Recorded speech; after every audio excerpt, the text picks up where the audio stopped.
Sosok Bung Karno sebagai Presiden pertama Indonesia dan perintis kemerdekaan Indonesia merupakan sosok yang sangat pantas untuk menjadi panutan dan tauladan bagi bangsa Indonesia, khususnya para pejabat negara, karena banyak ajarannya yang tak lekang oleh waktu. Demikian disampaikan Wakil Ketua DPD PDIP Bali yang juga bakal calon Bupati Karangasem dari PDIP, Wayan Sudirta. Dengan ini menyatakan kemerdekaan Indonesia.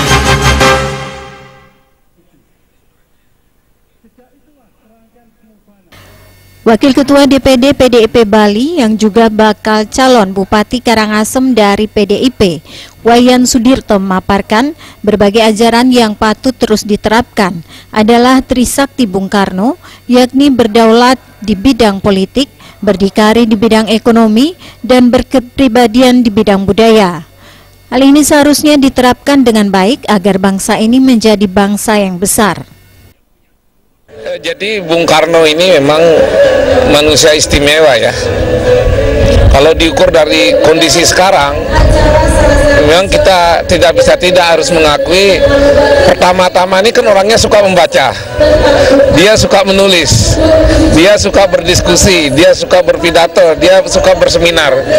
Oleh karena itu ketika dia berpidato tanggal 1 Juni, memang tidak mengherankan kalau hal-hal yang disampaikan itu secara mendalam, konsepsional, dengan rincinya menyebut bagaimana sila-sila Pancasila itu diuraikan dengan baik. Tapi sebelum sampai pada uraian Pancasila, kelima sila itu diuraikan dengan baik, dasar-dasar filosofinya, bagaimana pihak-pihak bisa mendukungnya. Bung Karno kan terlebih dahulu mengajak bagaimana Indonesia merdeka terlebih dahulu.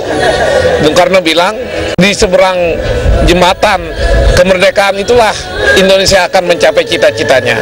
Oleh karena itu, kesejahteraan sosial, persatuan bangsa, demokrasi, dan lain-lain sudah dibayangkan bahwa itu bisa dicapai kalau Indonesia merdeka.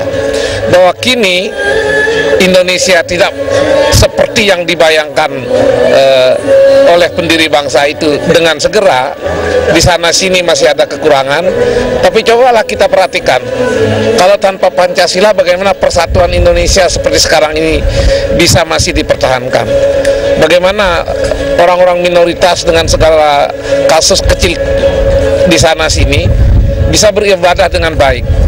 Kita merasa sebagai umat Hindu di sini tidak pernah diganggu menjalankan keyakinannya. Kita tidak pernah merasa bahwa kekurangan sarana untuk beribadah. Itu kan karena adanya prinsip ketuhanan yang Maha Esa di dalam Pancasila. Oleh karena itu sekali lagi seluruh bangsa Indonesia harusnya berjuang bagaimana agar Bung Karno diakui sebagai bapak bangsa. Mari kita berjuang bersama-sama agar 1 Juni diakui sebagai lahirnya Pancasila. Karena memang tidak bisa tidak, siapa lagi yang memperjuangkan Bung Karno kalau bukan kita sendiri. Untuk itulah Bung Karno dengan Pancasilanya patut kita pertahankan dan perjuangkan bersama, dan tentunya diterapkan dalam setiap kehidupan berbangsa dan bernegara. Purnama dan Setiawan, Bali.